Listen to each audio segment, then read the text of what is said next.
Welcome to another episode of Just Cuz, the podcast where two cousins talk about things they love. Just cuz. And today we are talking about the crowd-pleasing phenomenon, Challengers. brand new, just came out.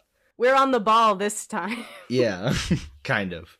Well, I want to preface this video, or this review, with me saying that I was not going to watch this movie. I was going to watch it when it, came out on streaming, but I wasn't going to go to the theater or anything. And then you told me to, and I did. I am so glad that I did. Yeah. Like, if you don't think... Here, hold on. Before we get into it at all, I will say that the text that I sent to Max said, if this doesn't get nominated for at least for the next Oscars, cinematography and editing, I will riot in the streets. I will die on that hill. This, top-notch cinematography. I think it'll and get edited. My God. For sure. Yeah. Mm-hmm. Oh, yeah. I mean, we'll get into the whole plot and everything, and we'll, probably say when we get into spoilers, but this movie was just so gripping immediately, and then as the movie went on, it just gripped you more. I don't want to say it too much. Yeah, but you kept on flashing back and forth from one sequence to another, and maybe there was a bit too much of that, but we'll talk about that later because I don't think there was too much of it. I have my own personal feelings on it, but personally, I feel like not a second of this movie was wasted. I saw it twice. I went again and I saw it yesterday. Okay. So upon seeing it a second time, knowing where everything leads, there's so many elements of this film that I'm like, every single thing has a purpose, and every single line and scene and cut to a different time. It's very clear in the trailers that that's what they're doing. They're going through time, right? Yeah. But it's not in the extent of it is not really shown in the trailers. It's excessive, but not overly excessive. Like, it is the point of the film. And personally, I felt like it was very well utilized. Absolutely. Like, I thought that every time we cut back to a previous time before that, tennis match, as you saw in the trailer, it was to get more information, and they showed you just enough to where you're questioning how that's going to affect the present day. And every time it was just with more information, and I loved it so much. It wasn't that I was uninterested in the flashback stuff. I just wanted to see what happened. Right. But everything in the flashbacks informs what's happening in the present day. And you wouldn't understand what happened in the present day if you didn't get that backstory. And I wrote this down because, guys, I took notes. For like the first time ever. Not the first time ever, but I never take notes. And I was like, gotta do it. I have so much to think about. And one of the notes I read is this whole movie is just explaining the backstory of this one sex scene. I'm so sorry. Wait, did I write sex scene? I meant to write tennis match. Don't know why that happened. Don't know why it says that. We'll get into it. I mean, if you read between the lines just a little bit. Yeah, you don't have to read between the lines at all. We will get into it. Very, very clear. But I mean, I feel like we should talk about the characters themselves. Yes. Because we got the three main characters. We got Zendaya. We got Mike Feist. We got the guy who played King... What's his name in The Crown? The guy who's the king now. Charles? I think. I don't know. I never watched The Crown. Okay, well, I didn't watch that season of The Crown, and I don't know his name, and I'm sorry about that. I think it might be like a Josh or something. Yeah, I don't know. Josh O'Connor. Josh O'Connor. Excellent. And they all killed it. Oh my god. Oh my god. No, they were incredible. I've been fans of Zendaya and Mike Feist separately for who knows how long. For years and years and years. I love Zendaya since she was on Shake It Off. I obviously know that she's amazing. Everybody knows that she's amazing. But I know her more from Spider-Man, but she's yeah, of course. I mean, I don't love her because of Shake It Off. That's just where I first saw her when I was a child. But, you know, Mike Feist, I've been a fan of. He was a Broadway actor. And he originated the role of Connor Murphy on Broadway in Dear Evan Hansen. Which I went to with your sister on Broadway. We saw it. Oh my goodness. I only know Mike Feist recently from West Side Story. West Side Story was incredible. Yes, he played Riff in West Side Story, and let me tell you, that was the best rendition of Cool I have ever heard in my entire life, and I've heard it a lot. I mean, we're not here to talk West Side Story, but that movie is incredible. No. Did not get enough love. What was going on there? No. Oh my god. No. I mean, it was great, I think. But getting back to this, Josh O'Connor. Yes. Is that his name? O'Connor? Yeah. He was excellent. I hadn't seen The Crown. I found out that he was in The Crown after it, and I found out it was because of that viral TikTok sound where he's like, I refuse to be blamed any longer for this grotesque misalliance. You know? I haven't heard it, but no. Oh, it's really good. See, now I just sound like a crazy person yelling at my microphone, but that's not what I am. That's podcasting, so. It's a very popular TikTok sound. Someone else out there has heard it. Believe me. Someone in our audience has heard it. Sure. 10 people, statistically. But anyway. No, he was really good, and I hadn't seen him in anything else. And I don't know if he's British or American, but whatever, he reads very well. Right. To me, he was just an unknown actor, which just kind of helps in the narrative because you just see him as that character. Whereas with Zendaya and Mike Feist, like, they were incredible, but there's that inherent flaw with movie stars. Which I don't know. For me, I feel like they're such good actors. I was believing them the whole time. I wasn't seeing like the only time that it broke the illusion was when their kid came in and said, "Can I watch Spider-Verse?" And I was like, "Bitch, wait a second." I was like, I can't. Not Zendaya's kid asking if she can watch Spider-Verse. I mean, on that note, I loved how they used the intro of the Spider-Man or the Spider-Verse soundtrack to like get in and make it intense with that relationship conversation that Mike Feist and Zendaya were having. Like, wait, in that did they? Moment, I didn't hear that at all. Wait, that's crazy because I was paying very close attention to the soundtrack specifically. Yes. Because I have so many notes about it. But that's weird. I didn't clock that at all.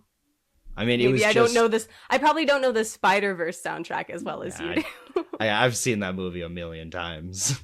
Yeah. As soon as that little girl was like, "Can we watch Spider-Verse?" I would have been like, "Hell yeah, we're watching it 5 times right now." Hell yeah, who cares about tennis? Anyway, did we mention Spider-Man. This movie is about tennis? Yes. Sort of. Not really. It's not really about tennis. It's about 2 dudes who want to kiss. That's what the movie's about. It's about a lot of things, I think. And anyway, so like the first scene first of all, yes. The movie starts and the very first scene is also the very last scene. So that's the one thing, it's like we know that we're working toward, okay? Because it starts as it's like a close up of their eyes, and it's showing the 3 of them, because there's 3 people in this relationship, and there's really only 3 people in this movie, and they are, it's all of their eyes, like, in that split second before what happens at the end of the movie. The big and the big finish. And it's very intense, and then it cuts away, and then it shows the beginning of their match. And is that what they call it in tennis? Is it match or is it game? I mean, both sound correct to me. I don't know too much about tennis. I don't know. I don't play tennis. But there's a specific music. It's very da da da da da, like feels like it's in the club, like high intensity beat downbeats, you know. And it's this one specific song that is played in certain key moments. It's played in very specific and intentional places, and I have written down everywhere that it was. So that's where we start. That's where we start. And it's just a roller coaster from there. I mean, I took the note that the very first shot, or like one of the first shots, is this incredible push in across the tennis court, and I just love the cinematography of that. Because it's all about because it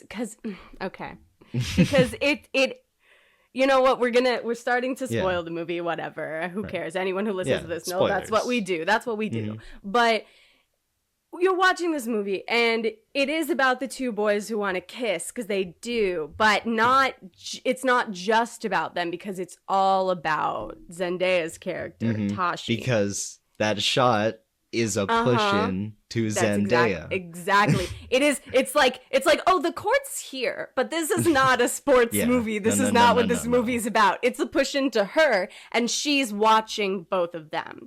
Now, that is very important to understanding this film. Yes. Okay. I mean, there's a scene very, very close to the beginning, just a few scenes later, where it's like a flashback to 2 weeks ago. It's what are their names? Art. That's it. Okay, Mike Feist. Okay, so here's the characters. Zendaya's playing Tashi Duncan.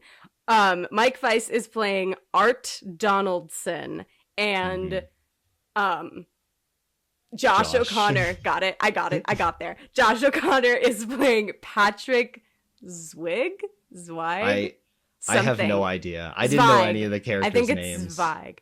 I was just invested in their drama. Honestly, I didn't until the second time. The second time I saw it, the only name that I could remember was Patrick, because they said it so much. Yes, that is true. And he's got a fun last name to say. Zweig. Yeah. Zweig. German.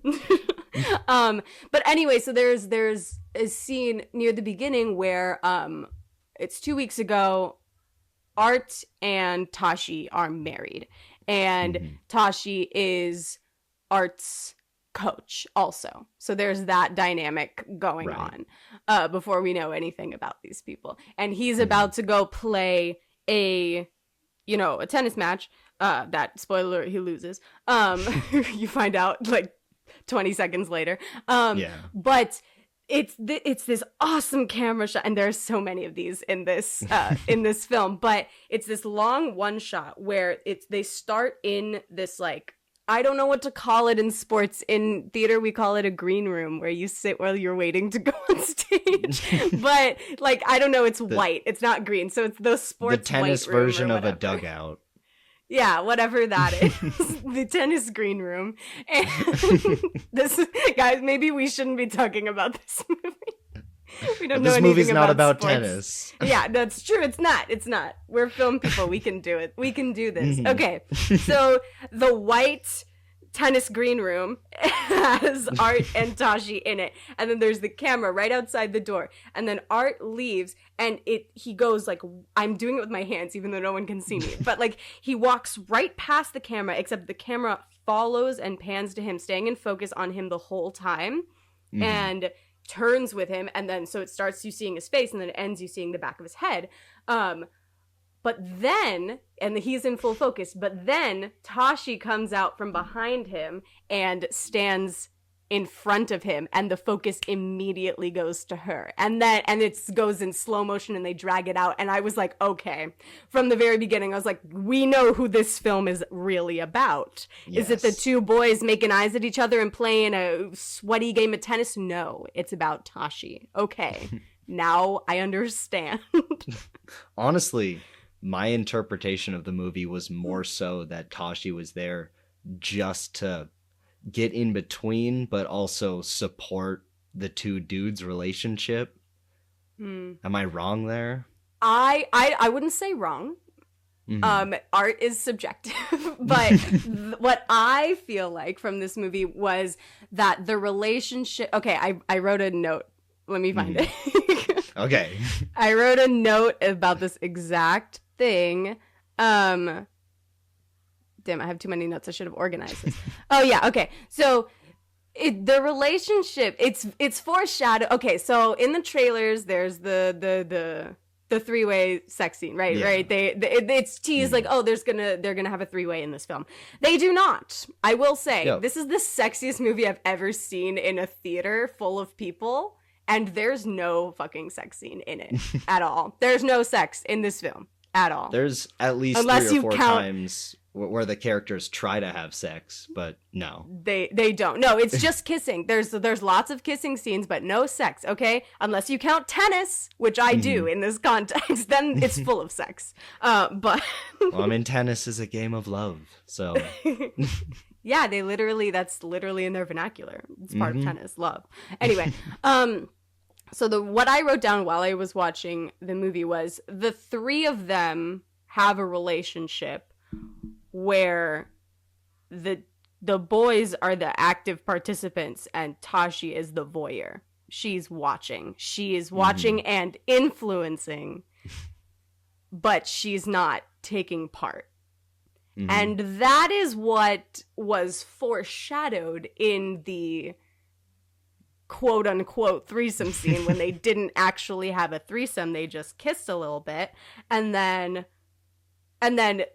she pulls away and she just makes them kiss, and like they're super into it.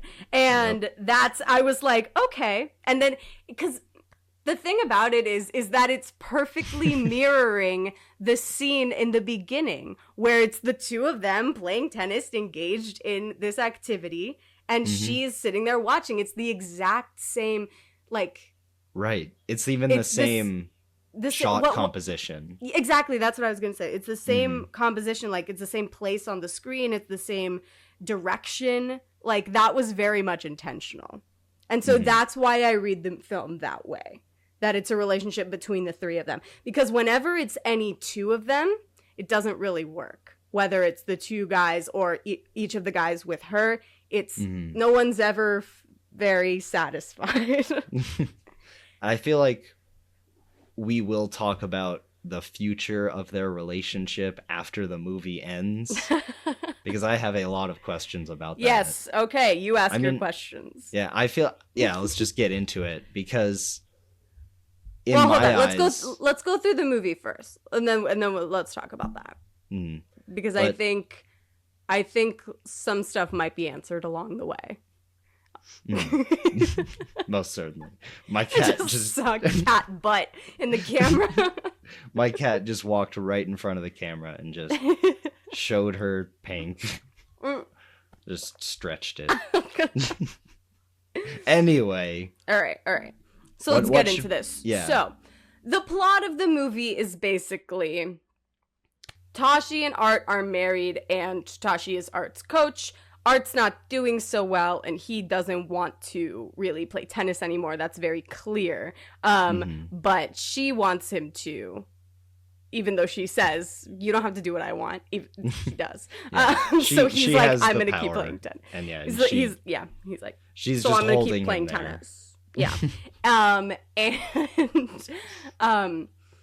So she's like, okay, you need to get your confidence back. So she sends him to this thing called a challenger, which is a tennis competition that's not as serious as like the US Open and like stuff where you're actually gonna win, right? It's like a prerequisite to the prerequisite for the tennis Open.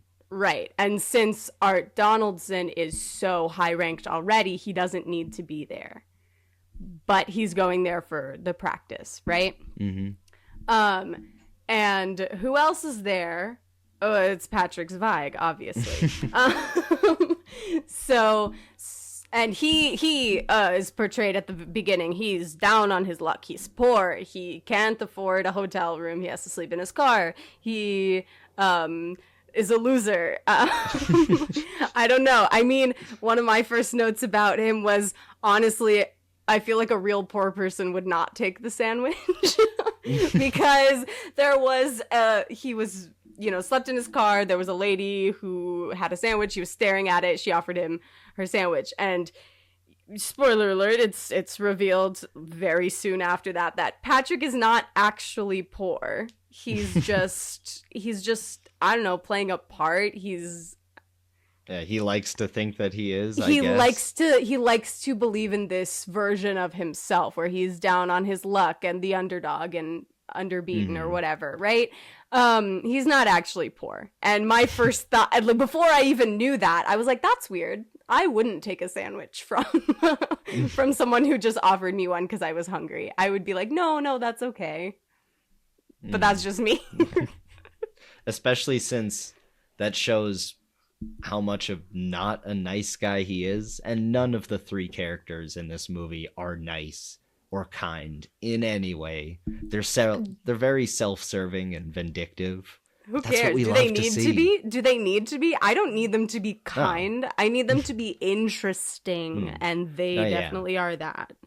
I do need to be clear with that's what makes the movie intriguing. Oh, like, watching nice people is for cool blockbusters with explosions, you know?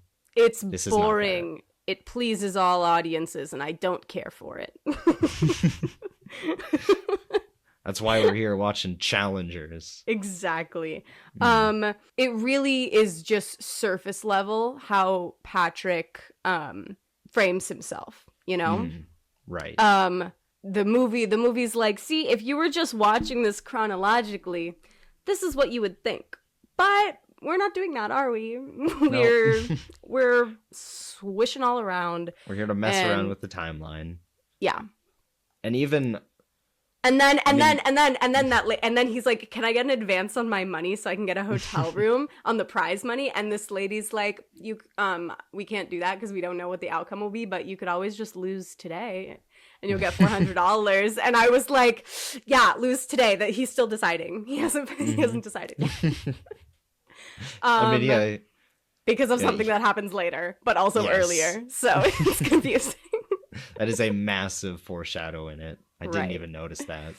I didn't notice it the first time either. I had to watch it twice. But going back a little bit, because the movie starts, with how it shows the timeline. Art and Zendaya, Tashi, that they're married, and the whole time until they show us, we're questioning, how did we get here? Originally, why is Patrick out of the picture? What happened? And I loved that build up to seeing that. Oh, it's so good because the first flashback, it goes back and it's the two boys. They are not playing against each other. They're on the same team and they play a game of quote unquote tennis, whatever.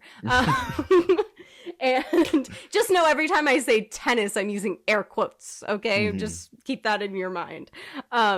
Because the metaphor is clear. Sure. And then they win, and then they get these glass cup trophies, and then they kiss them, but then they put them together, and then they kiss them, and they're on either sides, like kissing the glass trophies. And they freeze on that for a few seconds. And I was like, okay, the first time around, I didn't get that because we hadn't gotten there yet.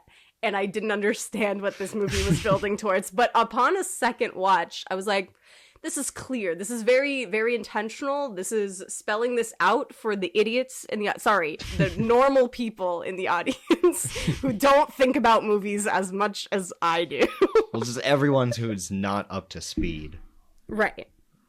But it's not up to speed. It's because it becomes clear over the movie, but then there's some people who still don't get that. Like, I've talked to some people who watched this who they got most of it, but they didn't get everything, and I was like, okay, I don't feel like we watched the same movie. You know? You're right. Like you said earlier, art is subjective, but there is a clear message from this movie. Yes. What I took away is that these two main leads, the two males, in my eyes were the real protagonists, just because it was about their relationship. But even the viewpoint of Zendaya being the main character. I don't think she's the main character. I think the point is that all three of them are the only characters. I think that's the point. Like, yeah, no, I mean, sure, there's periphery characters in this, there's other actors, but the only people that are actually characters in this movie are the three of them. Right. And they are the only driving forces. They're the only people who make any decisions. And I mean, it's all about the three of them's relationship. Like their like how it ebbs and flows and what it is, because it's complicated. It's very complicated.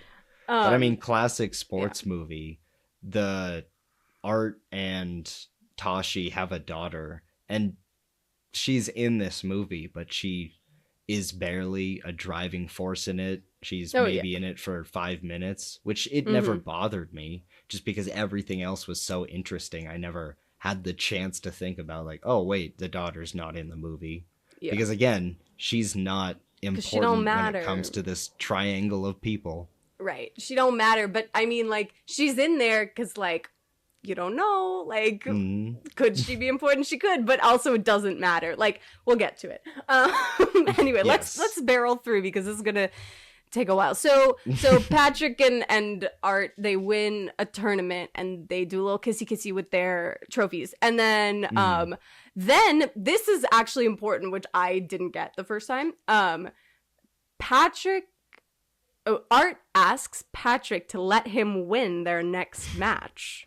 And he's like, why? He's like, because my grandmother's gonna be watching and I want her to be proud of me, whatever. And and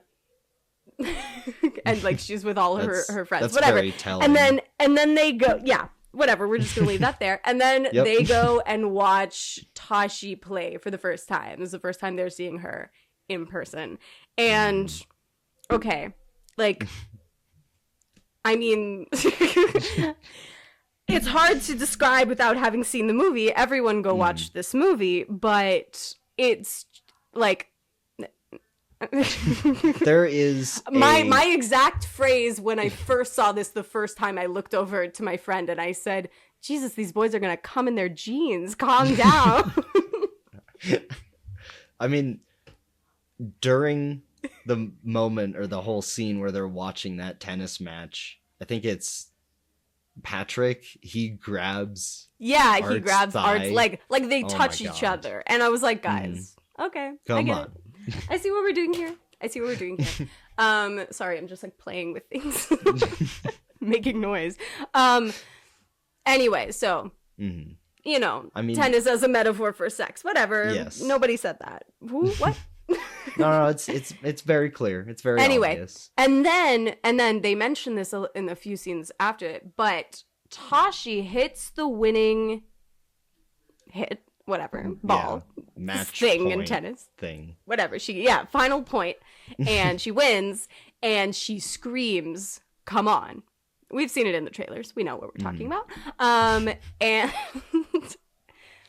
just gonna leave that there. I should say that as we were flashing back and forth in time, the one thing that really kept me conscious of what even was happening and where we were was Art's hair, depending how long it was. Oh, really? Like, Art's hair. We're back in time. Cool. Not Tashi's hair? Interesting. Mine was Tashi's hair. I was like, her hair is where I know where we are. It was also whether Patrick had a clean-shaven face or not. That was also an element of it. Yeah. That was very easy. But yeah, everyone's hair was a very clear point of reference for when that was helpful. But right after they watch Tashi play tennis and then she screams, "Come on," then the next scene, it cuts to the very next scene, and Hot in Here, the song, is playing at a party that they're at, and I was like, okay, I got it. I see what we're doing. Yeah, I see what we're doing. Also, I didn't get this the first time around. Art and Patrick's, I guess, tennis couple name is Fire and Ice, and I was like, that's hilarious. It's very accurate. Yeah. Anyway, they hit on Tashi. They get her alone. They're like, let's go talk by the beach, whatever. And then They're obviously, but yeah, very. But obviously, because Tashi's there, they end up talking about tennis because that's all she talks about. That's her thing. And I think this is the thesis statement of the film. What she says in this scene, she says, tennis is she's talking to Patrick and she's like, you don't know what tennis is. That's why you're suck or whatever. He doesn't suck, but she, that's essentially what she says. Yeah. She was like, you don't know what tennis is. That's why you're not going to be successful at it. And she says, tennis is a relationship. And for a second there, while I was playing with Katarina, that girl that she was playing with, she's like, it was like we were in love, or it's like we didn't exist. And for a second there, we were actually playing tennis. And I was like, okay, I get it. This is... Yep. To me, that's the thesis statement of the film. Yeah, absolutely. I think she even says something like, we were the only ones there, but we also didn't exist. Yeah. And I loved that idea. It's also notedly... how do you say that word? Notedly? I think. Notably, that's it. Yes. Notably, that is the only time in this entire film that she says the word love. She very clearly never says it to anyone who says that they're in love with her. Yeah. My favorite one was he was like, I just ask that you love me no matter what, and she goes, what am I, Jesus? That got me. That was so good. The whole time Tashi was just so cold and calculating, but you could tell deep down, and there were some scenes where her heart truly came out, and it was only when she was alone and she could be vulnerable. But every time when there was someone watching, especially a camera or at a tennis match, she was just fully on. Yeah. And she was just that robot.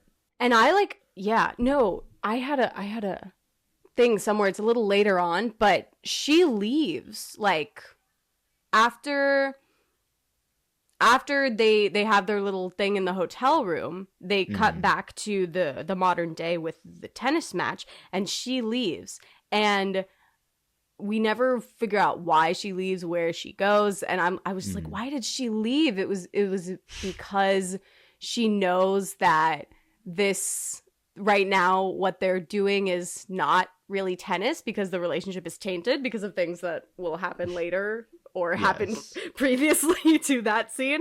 And or is it because, she's upset that, is it something basic? Is it because she's upset that Patrick is winning?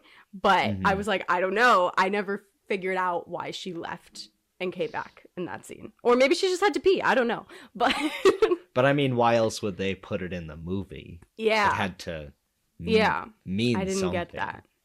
But back to the hotel room scene. I just wanted to say one more thing. There was only one bed in that hotel room. But I actually, that's what I wrote down and that's what I thought. But that is not true. My friend pointed it out to me. She said, no, there was not only one bed. And I was like, that's a weirdly large bed for there only being one bed. Like, it's huge. Did they? And she was like, they moved their beds together. That was together. Two different beds. God. They did that before Tashi ever came to their room. So I was like, okay. Guys. Got it. Just admit it. What is this? Fan fiction? There was only one bed? What? No, they chose to make it one bed. Yes. And also within that scene, they do have a conversation that makes it clear that they had a sexual relationship before Tashi ever got involved with them. Mm-hmm. So a slightly sexual relationship. We don't need to go into it. Well, I mean, also just the fact that Patrick is very open about that. Yes, because he's bisexual. That's clear. They show later on his Tinder that there's guys on his Tinder, which... It was the one guy that he hesitated for a moment. He was like, oh, maybe. But everyone else, he was just swipe, swipe, swipe. Yeah. Yeah. Well, because he needed a place to stick. Because he wasn't on Tinder. Guys, he wasn't on Tinder because he wanted to be on Tinder. He was on Tinder because he needed a place to sleep for the night. This man has issues. Yeah. Everyone does, though. He very easily... It's very clear that his parents are very rich. Richer than Art's parents and Tashi's parents, who are both very rich. These are all very rich people. Yeah. It's rich people problems, but right. As long as it's written well, we love to see it. He's pretending not to be rich. He's just in cosplay. Yeah, I guess. Oh, God. No. No. Also, it's shown very clearly in this relationship between the three of them that those boys are not very take charge. They are submissive. Tashi is the one who's in charge, and she's the one she's the coach, shall we say? You know, she's the manager. I think she's the coach. I think she's like, she's telling them what to do, and they're doing it, and that's, you know, yep. Hey, that's what the whole movie is. She's telling them what to do, and they're doing it. Yep, and they're loving it. Yep. Anyway, what? I mean, oh yeah, okay. I was trying to decipher what I wrote down. This is just, you know, a fever dream. Anyway, there's lots of little things, you know, that show the closeness between Patrick and Art. God, I keep forgetting his name. It's just the actors' names to me, but yeah, no, I kept saying, like, literally all my notes say Mike Feist. Not even just Mike. It has to be Mike Feist. Yes. But the two guys have this signal between them that is very important, that you just know is going to come back. So they are playing tennis. The sex music is back. Sorry, the tennis music is back. And they're practicing tennis. And okay, so in the last one we kind of skipped over it, but when they didn't have a threesome, Zendaya just got up and left. She was like, I'm leaving. Yeah. Like, the boys were making out. Like, they were making out, and then she just got up and left. And then she goes, okay, whoever wins the match tomorrow can have my number. This was the match that Art had asked Patrick to throw. And then, so they decide, oh, well, I'm clearly not going to throw it anymore. I want her number. This is the match of our life. Right. So Patrick wins that match and gets Tashi's number. And then the next time we cut back to them in the past, Art is like, okay, so how was the date? Did you guys have sex? And and he's like, I don't kiss it. Patrick's like, I won't tell you. She said she would stop seeing me if I told anybody. And then, which is hilarious. And then Art's like, I just don't want to feel left out. And then he gives him a little look. And then he's like, okay, so if you did sleep together, you should serve like I do. Because they have very different serves. And Art has this little tick where he puts the ball in the center of the racket before they serve. Or serve, whatever. Yeah. Serve. And slay and serve. Slay and serve. Work, serve. And so Patrick puts the ball in the center of the racket, right? And then the sex music comes back. And I mean the tennis music comes back. And they Art is so pissed. He's like pissed, but also like turned on. It's very conflicting on his face. You can see it. Which is interesting. And then, they play tennis, and then oh my god. I mean, one thing I definitely want to get into is, I mean, as I was watching the movie, I thought there might have been too many cuts back and forth, but then it was in the last 30 minutes where we didn't even stay anywhere for longer than a minute, maybe longer, but it was just so quick, and the editing was so fast paced, and I loved it. So it was like we were ramping up. Oh no, it was incredible. Wait, to be clear, you're saying we didn't stay in any one camera style. We were in the same place because it was all in the match. Back to the present day match. Yeah, because I think the climax, if you will, of the movie is very apt word. Sure, it is the tennis match that's happening, but it's happening all throughout the movie, which is why it's so charged all the way through, you know? And the end is very much stands out because there's no cutting back and forth. There's no going to the past. There's no going to 2 days ago. There's nothing. Right. They just stick with them. And you're like, oh, okay. Then they do some very fun things with the camera. Oh my God, it's so good. Hold on. Yes. First, I do want to give a shout out to the churro scene because what the hell was that? My God. Patrick takes a bite of Art's churro. He just goes for it.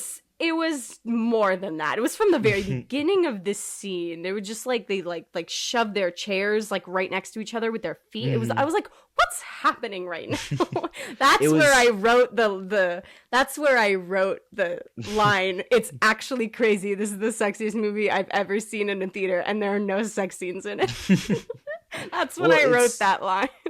It's also the fact that Patrick, when Tashi is out of the picture, he's kind of the dominant one because he's the one who pushes the chair and he's the one who takes the bite out and he's the one getting close to Art. Well, they talk about it in this scene when, the argument between Tashi and Patrick is right after the churro scene. And, that, first of all, that is all in one take. I noticed it the first time I was watching it. I was like, this entire thing is in one take, from the very beginning of the scene where he's in the bathroom to the very end where he leaves and Zendaya is alone doing yoga, right? That and we love purposeful one takes. Oh it was so good. Oh my God. And what a scene Amazing. To choose. It was, it had everything, you know?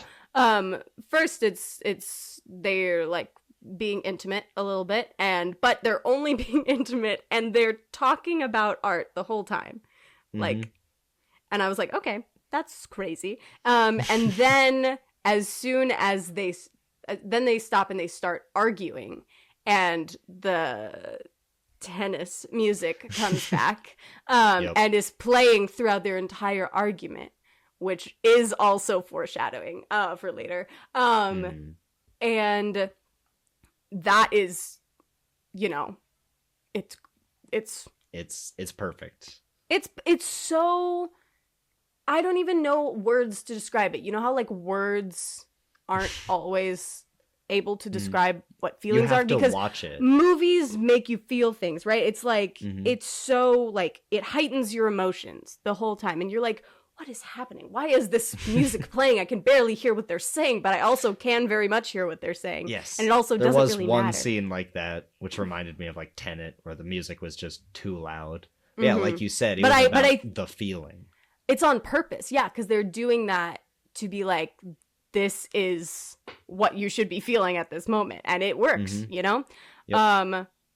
I feel like I got a little bit of an epiphany here. I wrote a whole thing. What did I write?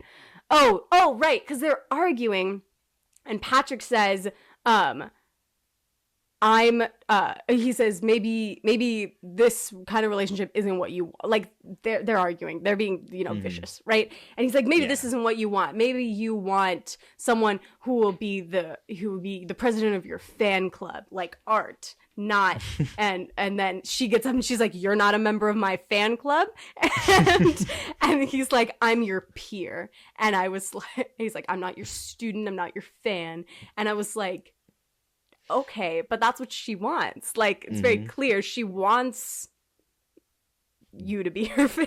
Yeah. She wants you to be her student. And she just wants to be the idol. Mm-hmm. And that's why she marries Art later. Mm-hmm. But it's also why she's not happy with him, because he's her fan and her student, but she wants to live vicariously through him, but also control everything about that. Yes, I think so. Sort of. It's definitely like her living vicariously. Yeah, I think she wants the both of them to be her students. She wants them to be hers to move and shape and control. Yes. And she doesn't need them to be her students, but that's when the three of them are the most happy. Mm-hmm. That's what they all want, really. That's how the movie ends. Yeah. You know? Well, even before that, when Patrick is throwing himself at her, like, she says in the moment, like, stop this, I don't want it. But then she walks away and she was like, yeah, I got him in the palm of my hand. She loved it. Yeah. Well, I mean, what's wrong with that? You know?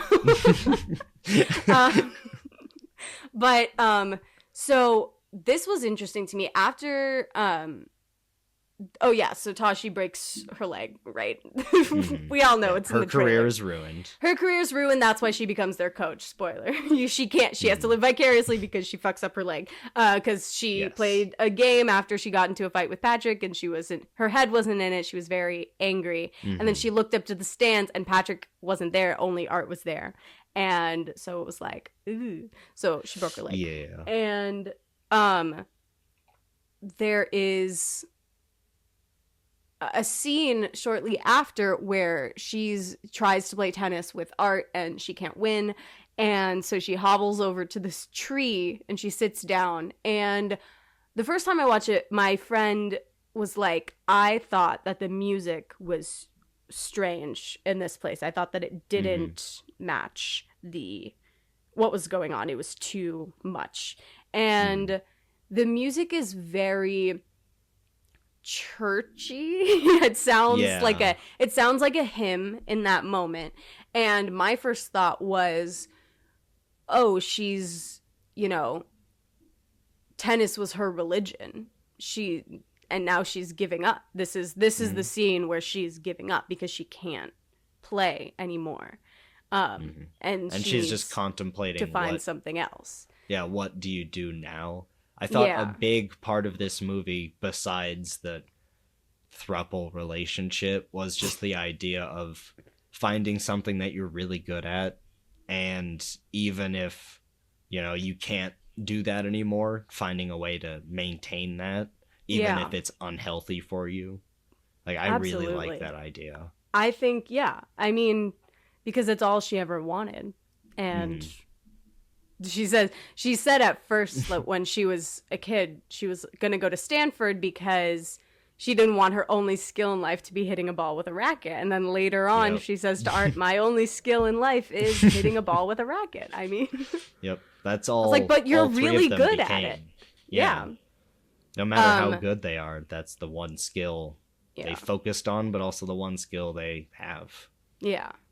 I mean, so I didn't think that the music was too out of place. I could understand why my friend thought it was a lot, because it was very loud in that scene, and it was very much like it was a song with words, so you could hear the words very clearly.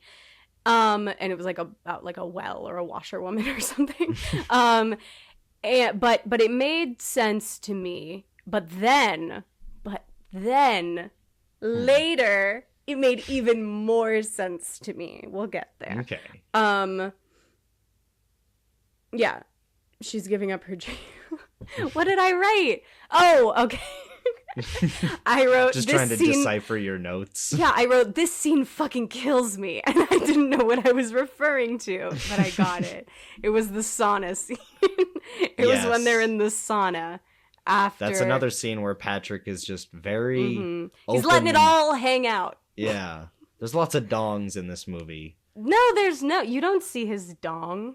No, not from these two guys, but just otherwise, There was one scene. There was one scene with dongs in it. Is that too much dong for you, Max? Are you happy that we're saying dong this much? Oh God, what have I created? Anyway. Yeah. I mean, they play some more tennis. They're freaking noises while they're playing tennis. My God. If someone doesn't see the analogy in this movie, I say watch it with your eyes closed. You'll get it. I mean, that may be them just trying to be accurate to tennis noises. I don't think so. I don't think so. Their noises are way too sexual. Anyway, they go to the sauna and it's vicious. Okay, like this is one of the first times we're seeing Art like bite back. Like he is like. He's like, what the fuck else do I have to talk to you about? That got me. I was like, damn, yeah. Okay. And then him saying that he's angry or confused that she would ever like Patrick. Yeah. And he says still, or even back then. It was like, he said back when we were teenagers, and then Art pauses, and it was because we did skip over it, but he has just asked Tashi to jump ship from her husband and be his coach. And then and she slapped him, obviously. But then he was like, you hate him. He's like, why do you hate him? And he was like, you're not happy with him. He wants to quit tennis, and that's all you want from him. That's the only thing that her brain. Well, that's what Patrick says, and then I don't think that's true, because what she does after this is like, that's not really the case. I mean, I don't know. He also mentions in that scene, he goes, does Art know about Atlanta? And we're like, what? What happened in Atlanta? And then that's why he goes and he's like, when we were teenagers. Sure, when we were teenagers. And only then, back then. Yes. And then they show the scene, what happened in Atlanta, which was 8 years ago. And pause with me for a second here. That child of Zendaya's, of Tashi's, 7-year-old child, right? 7-year-old child. Atlanta was 8 years ago. Okay. Could be anybody's. Never questioned it. could be anybody's child. Just saying. But it doesn't matter. That's the point. Yeah. It doesn't matter because it's the three of them. So it doesn't matter. Yeah. That's not what any of the viewers Yeah, the movie's not about that. That was just my personal thought. Right. I was like, could be. Doesn't matter, but it could be. Then so Art goes to Zendaya after this whole sauna incident, and he says, that's when he says that line, I just want you to love me no matter what. And she's like, what am I, Jesus? And he tells her that whether he wins or loses the US Open this year, he wants to retire. He wants this to be his last season. He wants to, watch his daughter grow up. Yeah, and live life outside of tennis. And yeah. And she's like, you don't need my permission. And he's like, I very clearly do need your permission. And then you say that, but I couldn't tell if she says this to motivate him or if she's being serious or because he asked her to say it. I feel like those were the three options, but I couldn't figure out which one was happening. But she says, if you don't win tomorrow, I'll leave you. Okay, stakes. Yeah. Got it. Now we understand why he's playing so hard in all of these flash forwards, right? Yep. Right. And I was like, I want to know. I couldn't figure it out. I was like, which one of them wants them to be saying this and why? But whatever. I'm honestly not sure because there's so many different interpretations of the movie and it doesn't really tell you besides the simple information of these two guys want her, but they also secretly want the other. It's I can't think of. I don't know. I don't even know if it's secretly. I think it's not even consciously. I think it's the three of them are craving whatever they had that one day in the hotel room, you know? I think that's what it is. And I don't think it's even like they're suppressing their feelings for each other. It doesn't feel like that at all. Trust me, I've seen plenty of that.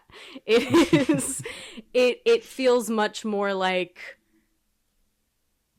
they need to figure out like their past and why this is what works for them, you know? And that's why we keep on flashing back. Yeah. And we see 30 seconds of the tennis match, and then we go back again to another sequence. Yeah. It's just incredible. And then I think this might be the last flashback. I think it is. It's the last few little flashbacks before the end of the film. And that night, after Art falls asleep, Tashi, calls Patrick and goes to meet him, and she says, "I want you to lose tomorrow. I'm asking you to lose tomorrow." And there's a big old storm that is totally there's not a symbolizing huge the wind inner turmoil. Sorry, but while I was watching it both times, all I could think of was one of Taylor Swift's new lyrics was like, "I chose this cyclone with you." And I was like, damn, okay. She really did though. And she basically uses herself to get Patrick to throw the match. Not really. I don't think that's what's happening. She says that that's what's happening. She says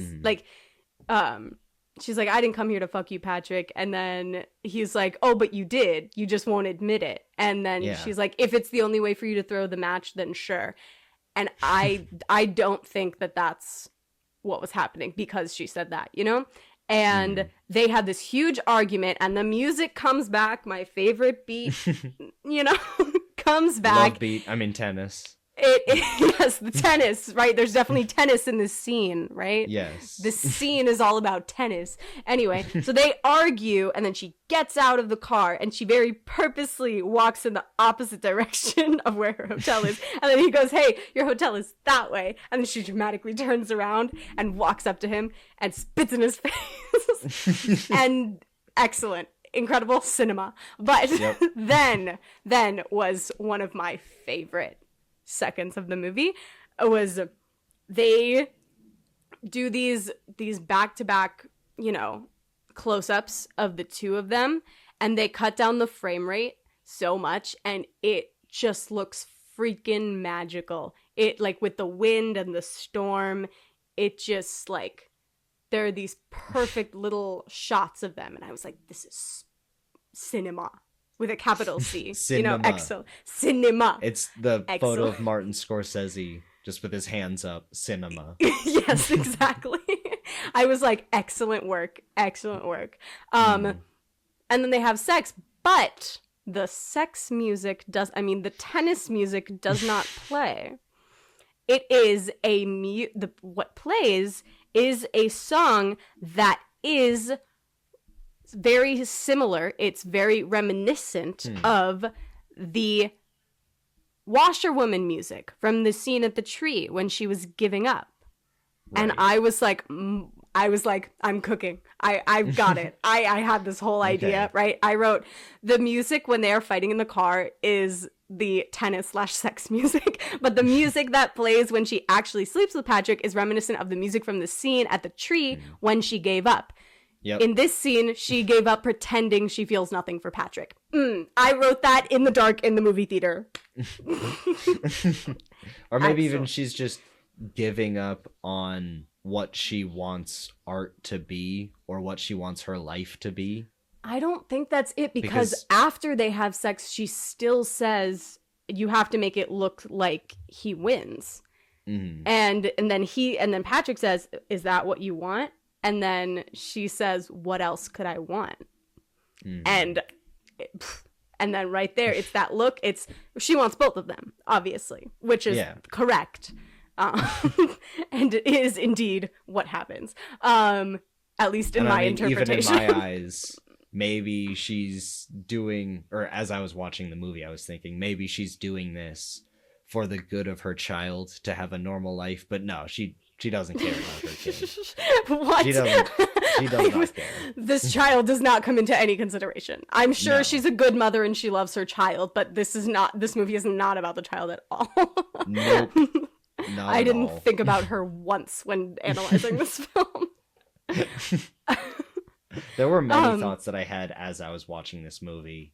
Mm-hmm. I mean, mainly just like, oh my God, we're cutting around so much. Is this necessary? And then as we got to the end, I was like, no, this is necessary. This is making it 10 times better. I would implore you to watch it again, because watching it with the foreknowledge of what happens is very fulfilling. I don't know if I'll go to the theater or anything, but I'm definitely watching this again once it's out on DVD or whatever. Yeah. DVD? What year are you in? Things still come out in DVD. Sure. Anyway, let's get finally to the end, the climax, if you will. So Patrick does the signal. He does the signal. He shows Art. He's like, yeah, I slept with your wife. And Art gets mad for a second, and then he's not mad anymore.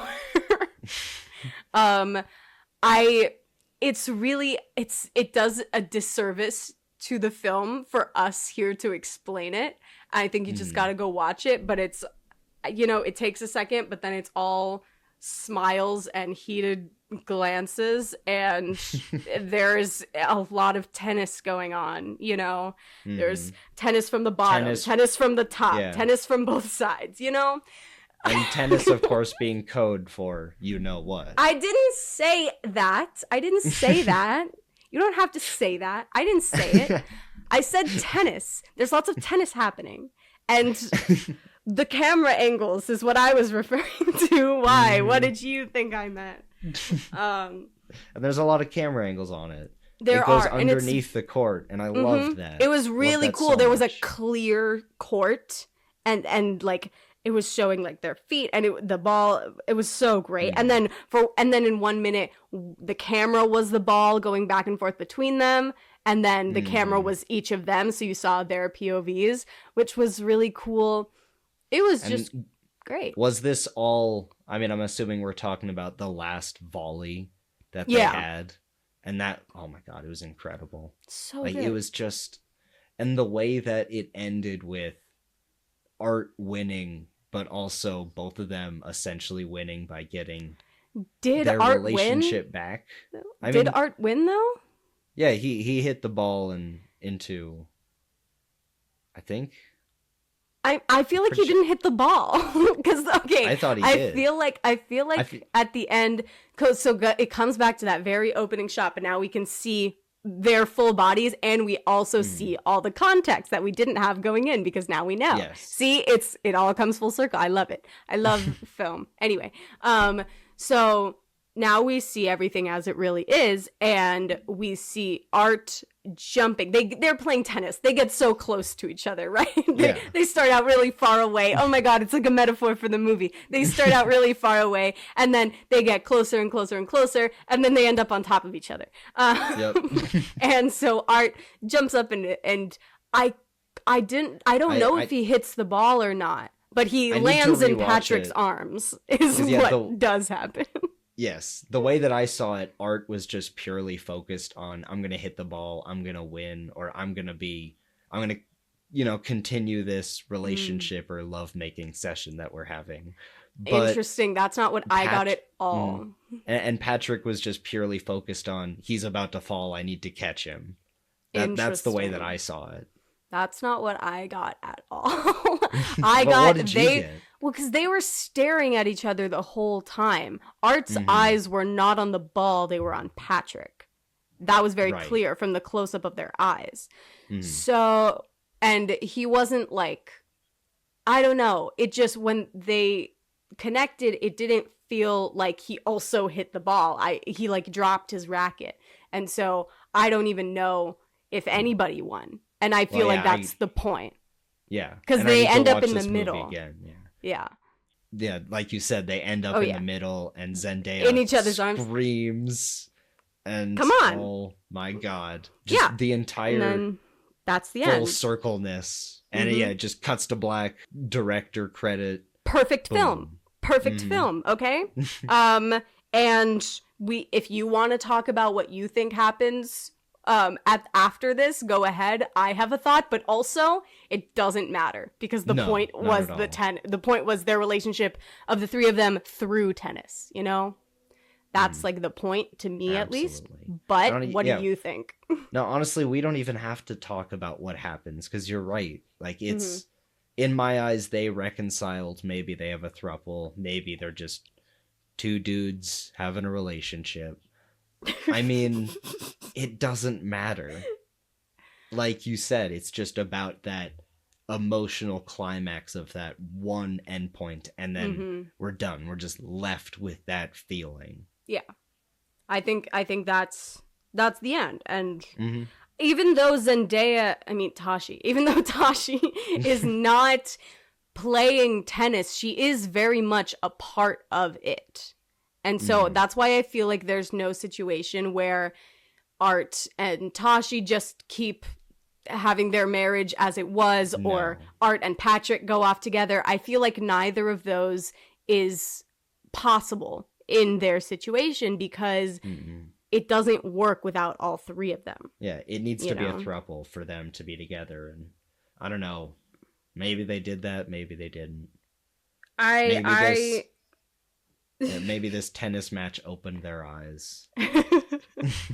I think it's all about the tennis for them, honestly. I was making lots of jokes about sex, and I do think that they all went home and had sex, but I think that the point is the tennis. Absolutely. And it's weird that the point is the tennis, but also the movie is almost uninterested in tennis. It's not about tennis at all, It doesn't explain any of the rules of tennis to the general audience. It doesn't show most of the matches of tennis. It's like it's hilarious because it doesn't focus on the actual gameplay. It just focuses on the characters. And even the scene where Tashi's playing tennis and Art and Patrick are watching way back when, it doesn't show any of that match. It just shows Patrick and Art watching her. Just drooling over her. Yeah. It's, I think it's a perfect film. I think it's an excellent film. Thank you, Luca. I never know how to say his last name. Guadagnino. Fuck. Yes. Whatever. Because of him, I'll never see tennis or peaches the same way ever again. Anyway. But yeah, I can't think of too much else to say about Challenges other than go watch it, especially if you don't plan on it. Like this movie, go watch it. If it it's doesn't, a lot better than you think. Yep. If it doesn't get some sort of nom, come to my riot in the streets. We will picket the Oscars, I guess. I don't know. Yes. But with that said, let's move on to our next segment, the Consumption Corner, where we're just starved for content. Sasha, what have you been consuming, reading, and watching? Actually, I know that this is already a very long episode, but I need to take a second to talk about this because I watched all of Dead Boy Detectives on Netflix. Okay. Did you see it? I have not seen it. Okay. So Dead Boy Detectives is a comic series that was also written by Neil Gaiman, the author of, amazing books, and also the Sandman comics. And they recently adapted Coraline and all that. And Coraline, yes, amazing stuff. Good Omens. We love him. We love Neil Gaiman in this house. Anyway, they recently adapted the Sandman into a very, very good Netflix adaptation. And they did the same thing with Dead Boy Detectives.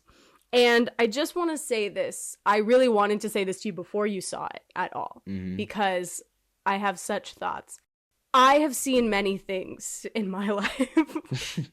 I have watched many media, right? And never have I seen something with such great theming, editing, thematic, artistic camera choices, and such really great filmmaking with a script that's just dog shit.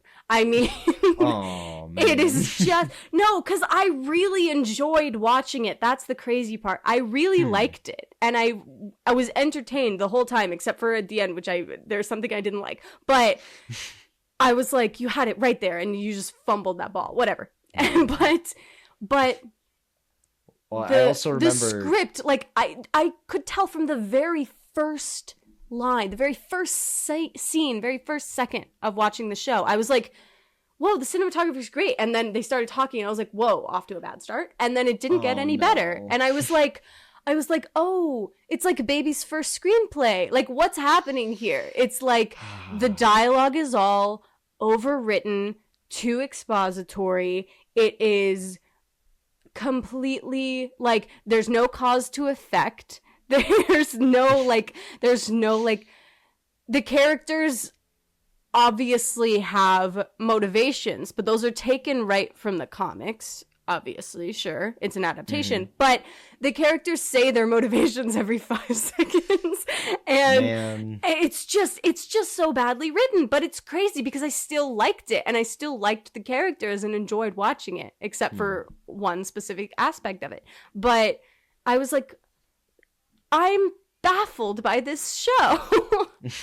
I was kind of interested in watching it. I heard that it was in the same universe as Sandman. It is, because I mean, like, it's in the first episode, in the first scene, like, it's not a spoiler. The death from Sandman is also death in this, but death is only in that one scene, so she's not like a recurring character. Not awesome. I know. I love her. Her name is Kirby something. I don't remember her last name, but she's great. She's such a great actress. But I was really baffled by it, and the trailer was so good, and it used Black Parade, Welcome to the Black Parade from My Chemical Romance, and I was like, it was a cover. It wasn't done by My Chemical Romance, but I was like, it wasn't in the show at all. I was like, hello, opportunity, where'd it go? I love this vibe. I love this song. Obviously, the emo in me is living, but I could not figure it out. I was like, I'm still having fun. Like, I didn't love it. Like, it wasn't a great show, because it's not. But I was like, I was having a lot of fun. But the script was just so horrible. I was like, did you have one editor on this? Just one. Come on, guys. I was thinking about watching it. Honestly, I'm not sure if I will. I think you should still watch it because it's hilarious. I mean, like, it's so fun to watch. There's a cat king. It's great. Like, it's hilarious. But this is the movie season. I've been going out and watching so many movies, you know what? Though. That's fair. I've been neglecting my TV shows, and there are so many I really want to watch. Like, I watched the first episode of Ripley last night. I've heard that's incredible. It was really good, and I'm sure the rest of it will be. I love the movie, and I love Andrew Scott, so how could it be bad? Yeah. I mean, including many of the movies that I've seen. I won't say all of them, but I went out and watched I didn't go out because it was on streaming, but I watched Late Night with the Devil, and that was an incredible horror movie. It's all made to look like it was this live broadcast from the 70s of this just late night talk show, and it was really good. It was unsettling as hell, and honestly, watching that, it made me. I saw this on Twitter just because someone was saying, like, oh, we're eating really good for horror movies. And I saw this as a screen cap, and it was the movie Stop Motion. Have you heard of this? No. It is a very surreal but incredibly good indie horror movie. It came out maybe last year. It combines a lot of stop motion animation with live action gruesome body horror, and it's Whoa. really good. I as soon as you told me about Late Night with the Devil, I was like, I need to watch this. I put it on my list, but I've been so like, I really didn't want to watch anything sad or scary. I've been in such like, I want to giggle mood. So that's why I turned on Dead Boy Detectives, even though I have literally so much piling up on my list of shows. I was like, I have to watch Shogun, I have to watch Yellow Jackets, I have to watch Ripley, I gotta watch, what's the other one? Baby Reindeer. I heard Baby Reindeer is so good. I need to watch it. But I was like, shows. But they all have stalkers or cannibalists in them, and I'm like, or Imperial so China, and I'm like, I want to giggle. So let me watch this show about dead boys. It's very. I much will say, no. Of those two horror movies that I just talked about, Late Night with the Devil is fun, but it's still very depressing. Yeah. That's why. Because I'm like, I'm going to get around to them, but I got to watch them with other people because I don't like watching sad things alone. Yes. What was it that I watched? Oh, I started watching Mr. and Mrs. Smith, finally. Yes. So good. I'm obsessed. I love them. They're so cute. Oh my God. It's incredible. I love it. Honestly, the one point that I can remember as I was watching the show is I viscerally hate Donald Glover's character, but in a way that you're supposed to hate him. Why? I'm only on episode 4. I don't know. I don't have a reason to hate him yet. Don't tell me. I'm scared. I don't want to hate him. No. Honestly, it was even just the first episode. I was just like, man, you are making some bad decisions for all the wrong reasons. But the thing is like they're both... they're bad people. They're murderers and they're spies and like, you know, I don't care if they make bad decisions. At times you love them and at times you hate them, and the show is designed to do that, and it's designed to play with your emotions, and I can't wait for you to get to the finale. Oh my goodness. I gotta watch. I'm really excited. I also really need to watch Shogun. Everyone says it's so good. I just need to sit down and watch it. But instead of watching Shogun, I also went to the theaters and watched Boy Kills World, which is a phenomenal action movie like A Billion that I've talked about, where it's just one guy versus a whole bunch of people. But it is Bill Skarsgård, and he plays a deaf and mute guy. Whoa. And his voice is entirely...